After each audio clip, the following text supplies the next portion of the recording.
Hello everyone, welcome to this video where we're going to be talking about the best ways to find the next gems, the next tokens that you would want to buy and how they're going to be looking in the app, as well as what SwissBorg can and cannot list, because we've seen that the community has a lot of questions about it and we're here to answer it. But obviously, I'm not going to be doing this alone, so I'm going to be calling on some help to help me answer those questions. And first of all, I'll start with Flo. So there is no clear way when it comes to analyzing what makes a good token. But the best way we can do is try to approximate and have a holistic framework in place with different criteria in mind. And here we've designed a 5-step process to check what could make a great token.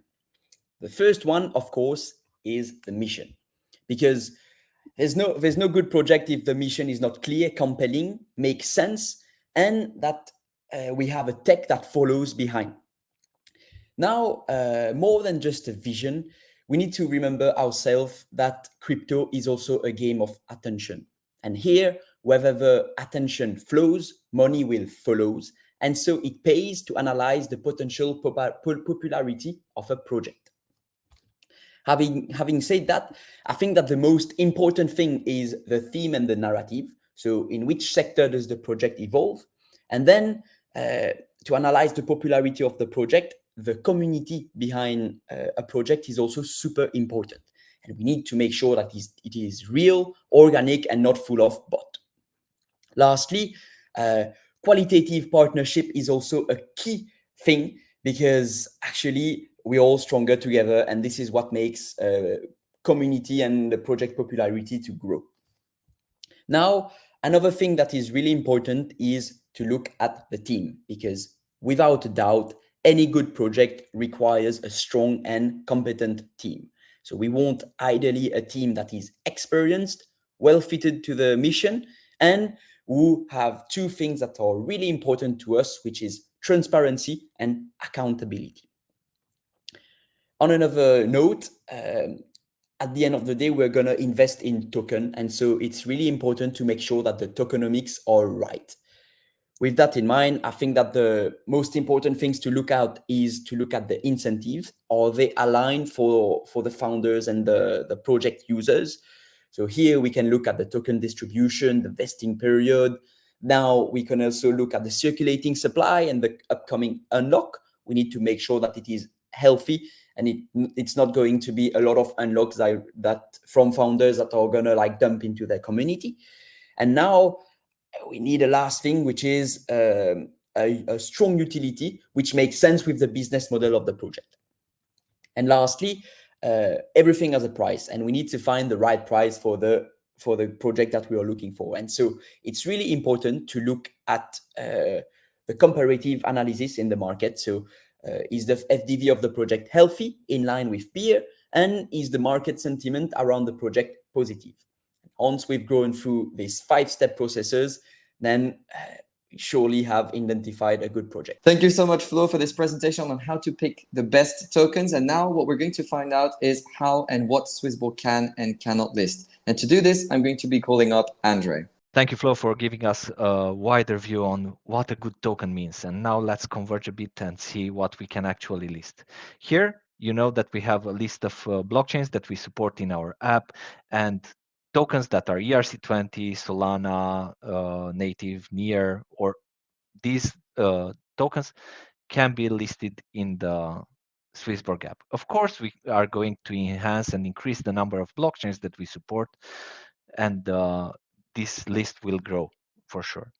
Let's look a bit at the blockers or things that are limiting us a little bit in listing new assets. First of all, we have to look at the asset if it's native on the chain that we can list it on. If it's not native, then we are suffering some risks together with our users. One of them being the bridging risk. For instance, if you have a token that is native on Ethereum and you want to add the token using the Arbitrum chain, then you suffer a bridging risk, meaning that it's very easy to move tokens from Ethereum to Arbitrum. It's almost instant, but then to bring them back from Arbitrum to Ethereum, it can take up to 7 days. What happens in between? If something goes wrong, well, the tokens might be at risk. If we are talking about other bridges in general, we have to do auditing and to understand the technology behind these tokens, to be sure, or as sure as we can, that the technology is safe, the bridges are safe, we know what we are working with. Then, of course, we have our custody provider, which supports a limited number of blockchains. So unless it's supported there, we are again blocked. Now let's look a bit about the process. I'm showing here how a token gets to be proposed, analyzed, and then implemented or integrated in the marketplace. Of course, anyone can propose an idea, either through our customer support or even through our website. Projects can come to us to propose a listing. Options are open. Then all this goes to the internal process. And here it comes in as an idea. The whole process involves around 10 or 15 people. So you can imagine that there is a lot of work in the background that is not really visible. But the investment team is the first one to tackle the token, to understand if it's valuable, if it's meaningful for the current market cycle, if it's trending, and so on, and then gives the okay. The next step is to go through due diligence. And here we are talking about legal, anti-money laundering, liquidity, and other aspects that we check for every single listing that we do. The next step is to go to partnerships and try to engage with the projects, to engage our communities, communications, and other special deals that we can work on with with the projects. If everything is fine, everyone said okay, then we go to the implementation stage, and we'll see this in the next slide.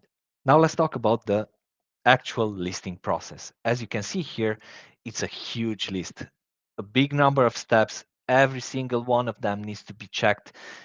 There are like 15 or 20 people involved in configuring, implementing, integrating a token. So it's a huge effort, and kudos to the team for working so well together to have all these great listings. And yeah, we are doing it. Thank you. Perfect. Thank you so much, Andrei. So we see that there is a lot of work and a lot of investment from SwissBorg when we want to list a token. So we have to make sure that one, it's going to be sustainable, and two, it's going to be popular. But something else that's extremely important is to understand how we're going to make sure that SwissBorg stays the easiest and most simple app to use ever, because we want everyone to be able to access those investments. And to explain this, I'm going to be calling up Ronnie to the stage. Amazing. Thank you so much, Benjy, for the intro. Yes, of course. What good is tokens if we can't exchange them? And this is something I am personally very excited about. And it finally reached the top of the priority list at SwissBorg. So going into the full design phase coming next week will be a full redesign of our exchange flow. So I wanted to give a little bit more context around why we are doing this and why we want to really improve the experience. So rewind a few years ago, 2020, when SwissBorg just launched the app was a lot simpler. We had 3 tokens. Today we have a lot more. And also there was just one way to make an exchange. Today we have a lot more. So apart from having the exchange flow that you all know, we also have the auto invest, which is the automatic exchange. And then coming soon will be limit orders as well as an instant buy.